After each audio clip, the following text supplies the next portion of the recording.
मेरे प्यारे देशवासियों, नमस्कार।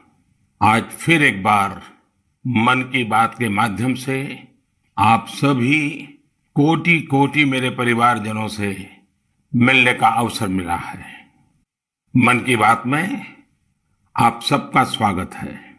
कुछ दिन पहले देश ने एक ऐसी उपलब्धि हासिल की है जो हम सभी को प्रेरणा देती है।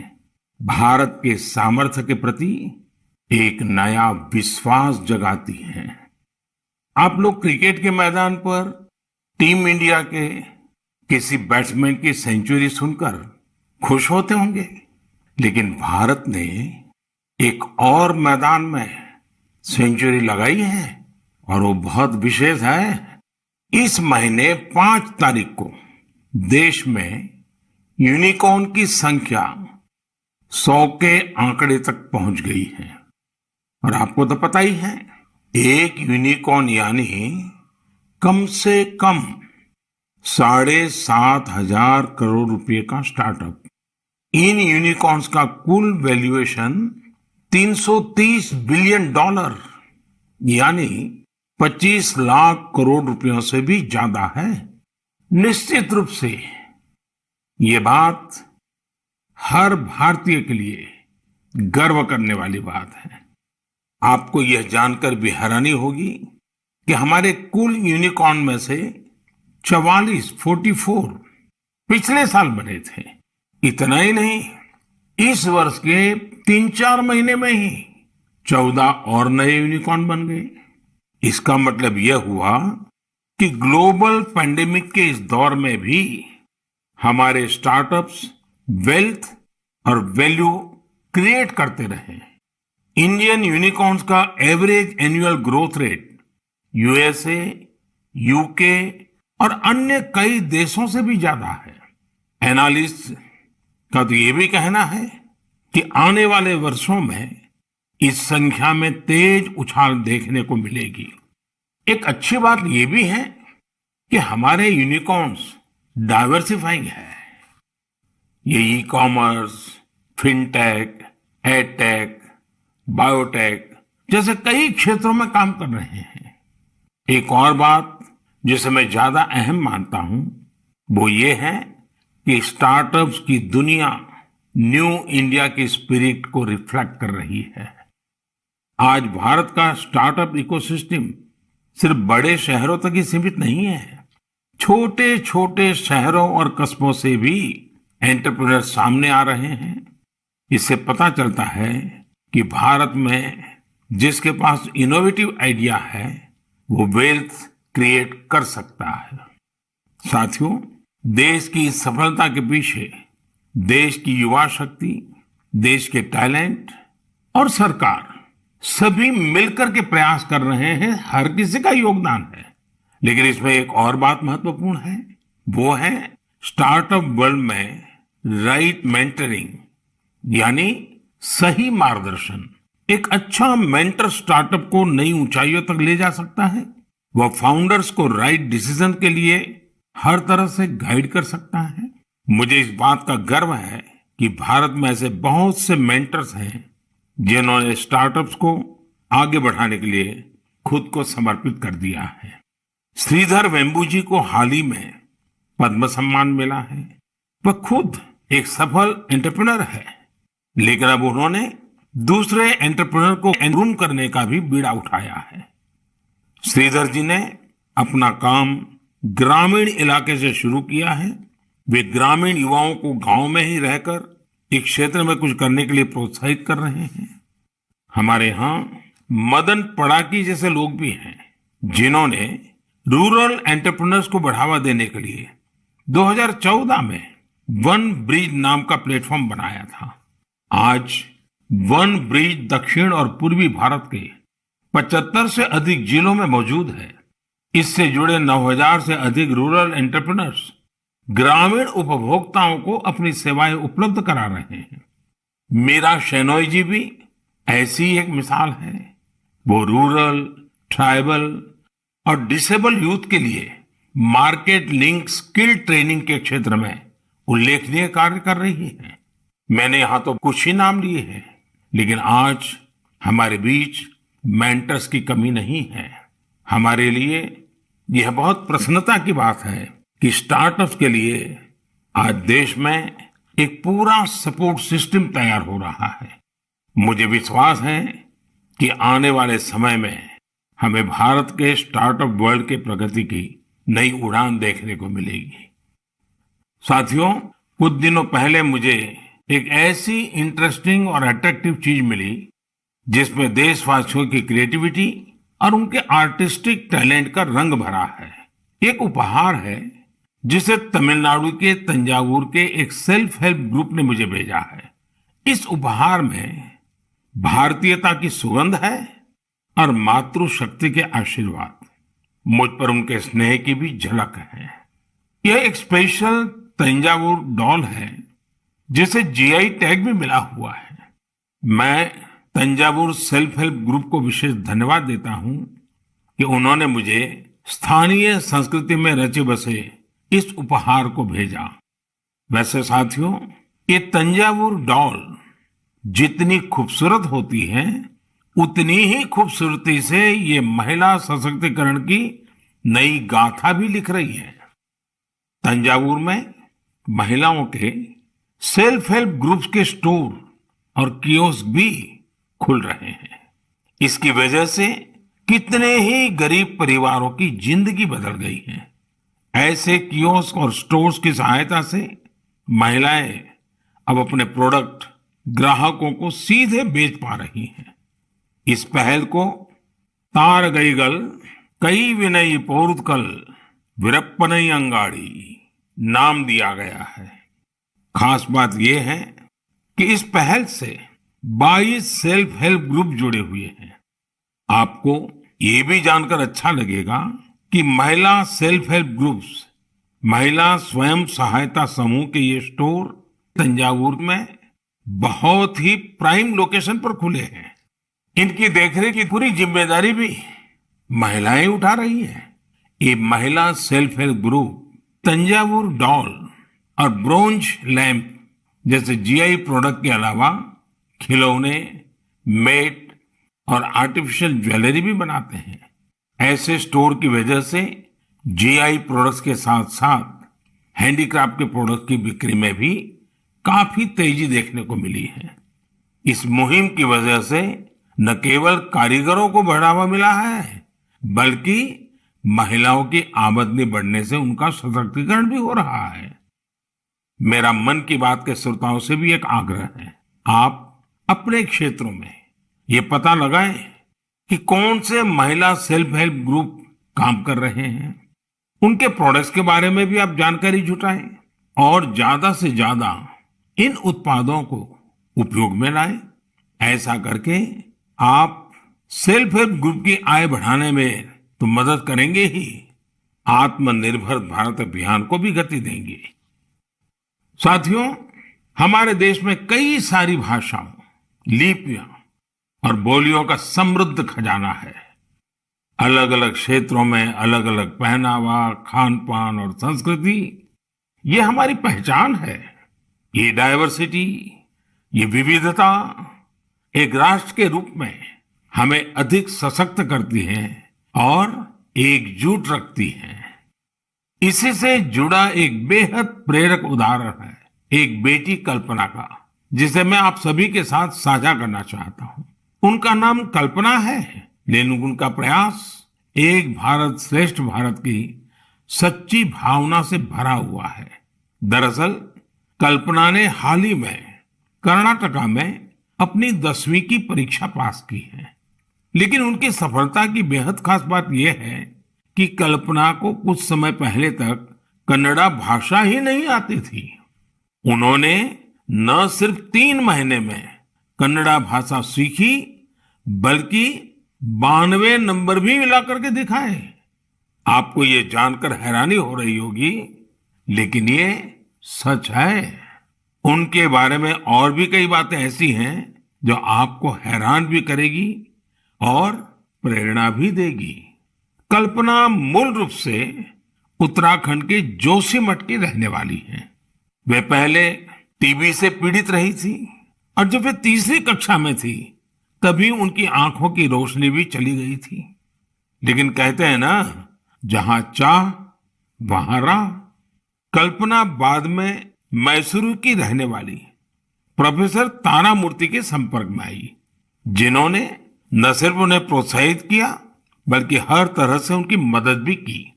आज वो अपनी मेहनत से हम सब के लिए एक उदाहरण बन गई हैं। मैं कल्पना को उनके हौसले के लिए बधाई देता हूं। इसी तरह हमारे देश में कई ऐसे लोग भी हैं जो देश की भाषाई विविधता को मजबूत करने का काम कर रहे हैं। ऐसे ही एक साथी हैं पश्चिम बंगाल में पुरुलिया के श्रीपति टूडू जी। टूडू जी पुरुलिया की सिद्धो कानो बिरसा यूनिवर्सिटी में संथाली भाषा के प्रोफेसर हैं। उन्होंने संथाली समाज के लिए उनकी अपनी ओल्ड चिकी लिपि में देश के संविधान की कॉपी तैयार की है। श्रीपति टूडू जी कहते हैं कि हमारा संविधान हमारे देश के हर एक नागरिक को उनके अधिकार और कर्तव्य का बोध कराता है। इसलिए प्रत्येक नागरिक को इससे परिचित होना जरूरी है।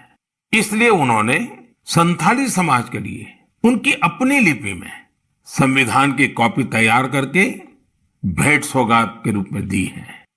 मैं श्रीपति जी की सोच और उनके प्रयासों की सराहना करता हूं।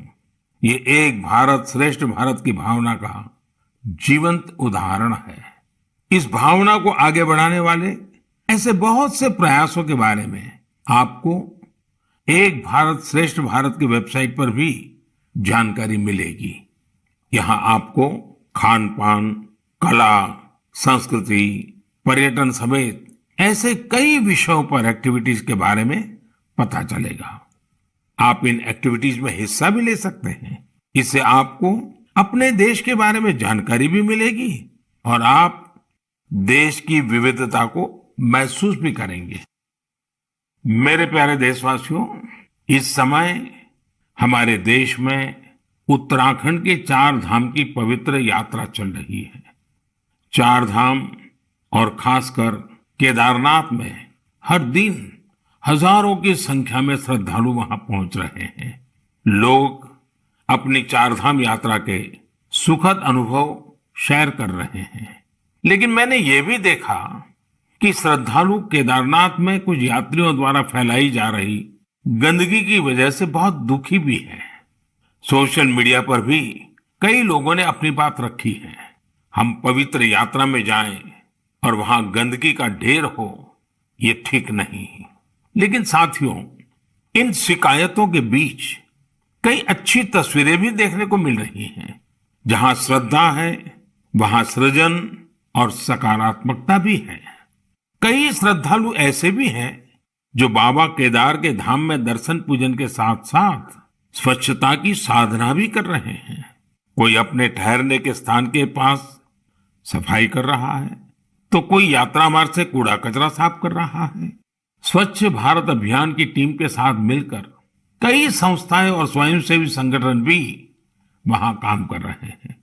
साथियों, हमारे यहाँ जैसे तीर्थ यात्रा का महत्व होता है, वैसे ही तीर्थ सेवा का भी महत्व बताया गया है। और मैं तो ये भी कहूंगा, तीर्थ सेवा के बिना तीर्थ यात्रा भी अधूरी है। देवभूमि उत्तराखंड में ऐसे कितने ही लोग हैं जो स्वच्छता और सेवा की इस साधना में लगे हुए हैं। रुद्रप्रयाग के रहने वाले श्रीमान मनोज बेंजवाल जी से भी आपको बहुत प्रेरणा मिलेगी। मनोज जी ने पिछले 25 वर्षों से पर्यावरण की देखरेख का बीड़ा उठा रखा है। वो स्वच्छता की मुहिम चलाने के साथ ही पवित्र स्थलों को प्लास्टिक मुक्त करने में भी जुटे रहते हैं। वहीं गुप्त काशी में रहने वाले सुरेंद्र बगवाड़ी जी ने भी स्वच्छता को अपना जीवन मंत्र बना लिया है। वो गुप्त काशी में नियमित रूप से सफाई कार्यक्रम चलाते हैं और मुझे पता चला है इस अभियान का नाम भी उन्होंने मन की बात रख लिया है। ऐसे ही देवर गांव की चंपा देवी जी पिछले 3 साल से अपने गांव की महिलाओं को कूड़ा प्रबंधन यानी वेस्ट मैनेजमेंट सिखा रही है। चंपा जी ने सैकड़ों पेड़ भी लगाए हैं और उन्होंने अपने परिश्रम से एक हरा भरा वन तैयार कर दिया है। साथियों, ऐसे ही लोगों के प्रयासों से देवभूमि और तीर्थों की वो दैवीय अनुभूति बनी हुई है, जिसे अनुभव करने के लिए हम वहां जाते हैं। इस देवत्व और आध्यात्मिकता को बनाए रखने की जिम्मेदारी हमारी भी तो है। अभी हमारे देश में चार धाम यात्रा के साथ साथ आने वाले समय में अमरनाथ यात्रा, पंढरपुर यात्रा और जगन्नाथ यात्रा जैसी कई यात्राएं होगी। सावन मास में तो शायद हर गांव में कोई न कोई मेला लगता है।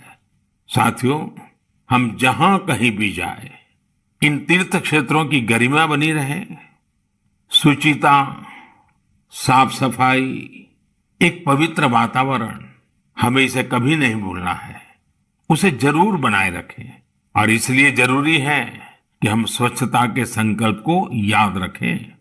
कुछ दिन बाद ही 5 जून को विश्व पर्यावरण दिवस के रूप में मनाता है। पर्यावरण को लेकर हमें अपने आसपास की सकारात्मक अभियान चलानी चाहिए और ये निरंतर करने वाला काम है। आप इस बार सबको साथ जोड़कर स्वच्छता और वृक्षारोपण के लिए कुछ प्रयास जरूर करें। आप खुद भी पेड़ लगाइए और दूसरों को भी प्रेरित करिए। मेरे प्यारे देशवासियों, अगले महीने 21 जून को हम 8वां अंतर्राष्ट्रीय योग दिवस मनाने वाले हैं। इस बार योग दिवस की थीम है योगा फॉर ह्यूमैनिटी। मैं आप सभी से योग दिवस को बहुत ही उत्साह के साथ मनाने का आग्रह करूंगा। हाँ, कोरोना से जुड़ी जरूरी सावधानियां भी बरतें। वैसे अब तो पूरी दुनिया में कोरोना को लेकर हालत पहले से कुछ बेहतर लग रहे हैं। अधिक से अधिक वैक्सीनेशन कवरेज की वजह से अब लोग पहले से कहीं ज्यादा बाहर भी निकल रहे हैं। इसलिए पूरी दुनिया में योग दिवस को लेकर काफी तैयारियां भी देखने को मिल रही हैं। कोरोना महामारी ने हम सभी को ये एहसास भी कराया है कि हमारे जीवन में स्वास्थ्य का कितना अधिक महत्व है और योग इसमें कितना बड़ा माध्यम है। लोग ये महसूस कर रहे हैं कि योग से फिजिकल, स्पिरिचुअल और इंटेलेक्चुअल वेलबीइंग को भी कितना बढ़ावा मिलता है। विश्व के टॉप बिजनेस पर्सन से लेकर फिल्म और स्पोर्ट्स पर्सनालिटीज तक, स्टूडेंट से लेकर सामान्य मानवी तक, सभी योग को अपने जीवन का अभिन्न अंग बना रहे हैं। मुझे पूरा विश्वास है कि दुनिया भर में योग की बढ़ती लोकप्रियता को देखकर आप सभी को बहुत अच्छा लगता होगा। साथियों, इस बार देश विदेश में योग दिवस पर होने वाले कुछ बेहद इनोवेटिव उदाहरणों के बारे में मुझे जानकारी मिली है। इन्हीं में से एक है गार्डियन रिंग। एक बड़ा ही यूनिक प्रोग्राम होगा। इसमें मूवमेंट ऑफ सन को सेलिब्रेट किया जाएगा, यानी सूरज जैसे जैसे यात्रा करेगा, धरती के अलग अलग हिस्सों से हम योग के जरिए उसका स्वागत करेंगे। अलग अलग देशों में इंडियन मिशंस वहां के लोकल टाइम के मुताबिक सूर्योदय के समय योग कार्यक्रम आयोजित करेंगे। एक देश के बाद दूसरे देश से कार्यक्रम शुरू होगा। पूरब से पश्चिम तक निरंतर यात्रा चलती रहेगी। फिर ऐसे ही ये आगे बढ़ता रहेगा। इन कार्यक्रमों की स्ट्रीमिंग भी इसी तरह एक के बाद एक जुड़ती जाएगी। यानी ये एक तरह का रिले योगा स्ट्रीमिंग इवेंट होगा। आप भी इसे जरूर देखिएगा। साथियों, हमारे देश में इस बार अमृत महोत्सव को ध्यान में रखते हुए देश के 75 प्रमुख स्थानों पर भी अंतर्राष्ट्रीय योग दिवस का आयोजन होगा। इस अवसर पर कई संगठन और देशवासी ने अपने अपने स्तर पर अपने अपने क्षेत्र की खास जगहों पर कुछ न कुछ इनोवेटिव करने की तैयारी कर रहे हैं। मैं आपसे भी यह आग्रह करूंगा, इस बार योग दिवस मनाने के लिए आप अपने शहर, कस्बे या गांव की किसी ऐसी जगह चुने जो सबसे खास हो। ये जगह कोई प्राचीन मंदिर और पर्यटन केंद्र हो सकता है, या फिर किसी प्रसिद्ध नदी, झील या तालाब का किनारा भी हो सकता है। इससे योग के साथ साथ आपके क्षेत्र की पहचान भी बढ़ेगी और पर्यटन को भी बढ़ावा मिलेगा। इस समय योग दिवस को लेकर 100 डे काउंटडाउन भी जारी है, या यूं कहें कि निजी और सामाजिक प्रयासों से जुड़े कार्यक्रम 3 महीने पहले ही शुरू हो चुके हैं।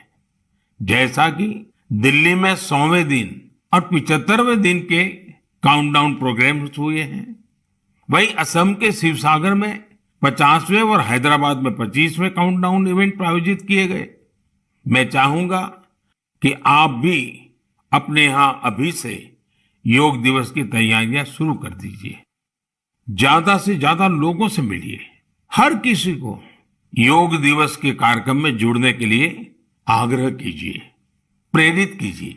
मुझे पूरा भरोसा है कि आप सभी योग दिवस में बढ़ चढ़कर हिस्सा लेंगे, साथ ही योग को अपने दैनिक जीवन में भी अपनाएंगे। साथियों, कुछ दिन पहले मैं जापान गया था। अपने कई कार्यक्रमों के बीच मुझे कुछ शानदार शख्सियतों से मिलने का मौका मिला। मैं मन की बात में आपसे उनके बारे में चर्चा करना चाहता हूं। वे लोग हैं तो जापान के, लेकिन भारत के प्रति इनमें गजब का लगाव और प्रेम है। इनमें से एक है हिरोशी कोइके जी, जो एक जाने माने आर्ट डायरेक्टर है। आपको ये जानकर बहुत ही खुशी होगी कि इन्होंने महाभारत प्रोजेक्ट को डायरेक्ट किया है। इस प्रोजेक्ट की शुरुआत कंबोडिया में हुई थी और पिछले 9 सालों से ये निरंतर जारी है।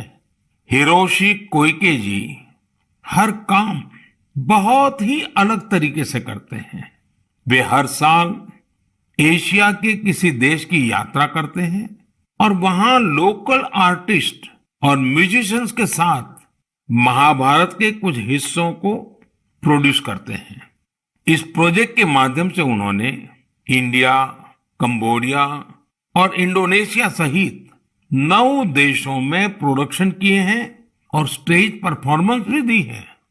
हिरोशी कोइके जी उन कलाकारों को एक साथ लाते हैं जिनका क्लासिकल और ट्रेडिशनल एशियन परफॉर्मिंग आर्ट्स में डाइवर्स बैकग्राउंड रहा है। इस वजह से उनके काम में विविध रंग देखने को मिलते हैं। इंडोनेशिया, थाईलैंड, मलेशिया और जापान के परफॉर्मर्स जावा नृत्य, बाली नृत्य, थाई नृत्य के जरिए इसे और आकर्षक बना देते हैं। खास बात यह है कि इसमें प्रत्येक परफॉर्मर अपनी ही मातृभाषा में बोलता है और कोरियोग्राफी बहुत ही खूबसूरती से इस विविधता को प्रदर्शित करती है। और म्यूजिक की डाइवर्सिटी इस प्रोडक्शन को और जीवंत बना देती है। उनका उद्देश्य इस बात को सामने लाना है कि हमारे समाज में डाइवर्सिटी और कोएग्जिस्टेंस का क्या महत्व है और शांति का रूप वास्तव में कैसा होना चाहिए। इनके अलावा मैं जापान में जिन अन्य 2 लोगों से मिला, वे हैं आत्सुशी मात्सुओ जी और केंजी योशी जी। ये दोनों ही टेम प्रोडक्शन कंपनी से जुड़े हैं। इस कंपनी का संबंध रामायण की उस जापानीज एनिमेशन फिल्म से है जो 1993 में रिलीज हुई थी। यह प्रोजेक्ट जापान के बहुत ही मशहूर फिल्म डायरेक्टर युगो साकुजी से जुड़ा हुआ था। करीब 40 साल पहले 1983 में उन्हें पहली बार रामायण के बारे में पता चला था। रामायण उनके हृदय को छू गई, जिसके बाद उन्होंने इस पर गहराई से रिसर्च शुरू कर दी। इतना ही नहीं, उन्होंने जापानी भाषा में रामायण के 10 वर्जन्स पढ़ डाले। और वो इतने पर ही नहीं रुके, वे इसे एनिमेशन में भी उतारना चाहते थे। इसमें इंडियन एनिमेटर्स ने भी उनकी काफी मदद की। उन्हें फिल्म में दिखाए गए भारतीय रीति रिवाजों और परंपराओं के बारे में गाइड किया गया। उन्हें बताया गया कि भारत में लोग धोती कैसे पहनते हैं, साड़ी कैसे पहनते हैं, बाल कैसे बनाते हैं, बच्चे परिवार के अंदर एक दूसरे का मान सम्मान कैसे करते हैं, आशीर्वाद की परंपरा क्या होती है, प्रातः उठ करके अपने घर के जो सीनियर है उनको प्रणाम करना, उनके आशीर्वाद लेना, ये सारी बातें अब 30 सालों के बाद यह एनिमेशन फिल्म फिर से 4K में रीमास्टर की जा रही है। इस प्रोजेक्ट के जल्द ही पूरा होने की संभावना है। हमसे हजारों किलोमीटर दूर जापान में बैठे लोग जो ना हमारी भाषा जानते हैं, जो ना हमारी परंपराओं के बारे में उतना जानते हैं, उनका हमारी संस्कृति के लिए समर्पण, ये श्रद्धा, ये आदर बहुत ही प्रशंसनीय है। कौन हिंदुस्तानी इस पर गर्व नहीं करेगा। मेरे प्यारे देशवासियों, स्व से ऊपर उठकर समाज की सेवा का मंत्र, सेल्फ फॉर सोसाइटी का मंत्र हमारे संस्कारों का हिस्सा है। हमारे देश में अनगिनत लोग इस मंत्र को अपना जीवन ध्येय बनाए हुए हैं।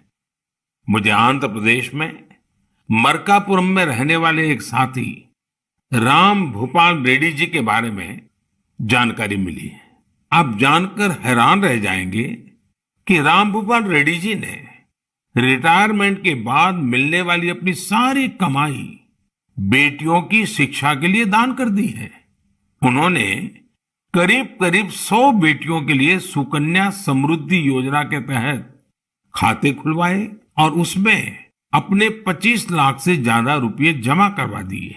ऐसे ही सेवा का एक और उदाहरण यूपी में आगरा के कचौरे गांव का है। काफी साल से इस गांव में मीठे पानी की किल्लत थी। इस बीच गांव के एक किसान कुंवर सिंह को गांव से 6-7 किलोमीटर दूर अपने खेत में मीठा पानी मिल गया। ये उनके लिए बहुत खुशी की बात थी। उन्होंने सोचा क्यों न इस पानी से बाकी सभी गांववासियों की भी सेवा की जाए। लेकिन खेत से गांव तक पानी ले जाने के लिए 30-32 लाख रुपए चाहिए थे। कुछ समय बाद कुंवर सिंह के छोटे भाई श्याम सिंह सेना से रिटायर होकर गांव आए तो उन्हें ये बात पता चली। उन्होंने रिटायरमेंट पर मिली अपनी सारी धनराशि इस काम के लिए सौंप दी और खेत से गांव तक पाइपलाइन बिछाकर गांव वालों के लिए मीठा पानी पहुंचाया। अगर लगन हो, अपने कर्तव्यों के प्रति गंभीरता हो, तो एक व्यक्ति भी कैसे पूरे समाज का भविष्य बदल सकता है, ये प्रयास इसकी बड़ी प्रेरणा है। हम कर्तव्य पथ पर चलते हुए ही समाज को सशक्त कर सकते हैं, देश को सशक्त कर सकते हैं। आजादी के इस अमृत महोत्सव में यही हमारा संकल्प होना चाहिए और यही हमारी साधना भी होनी चाहिए, और जिसका एक ही मार्ग है, कर्तव्य, कर्तव्य और कर्तव्य। मेरे प्यारे देशवासियों, आज मन की बात में हमने समाज से जुड़े कई महत्वपूर्ण विषयों पर चर्चा की। आप सब अलग अलग विषयों से जुड़े महत्वपूर्ण सुझाव मुझे भेजते हैं और उन्हीं के आधार पर हमारी चर्चा आगे बढ़ती है। मन की बात के अगले संस्करण के लिए अपने सुझाव भेजना भी मत भूलिएगा। इस समय आजादी के अमृत महोत्सव से जुड़े जो कार्यक्रम चल रहे हैं, जिन आयोजन में आप शामिल हो रहे हैं, उनके बारे में भी मुझे जरूर बताइए।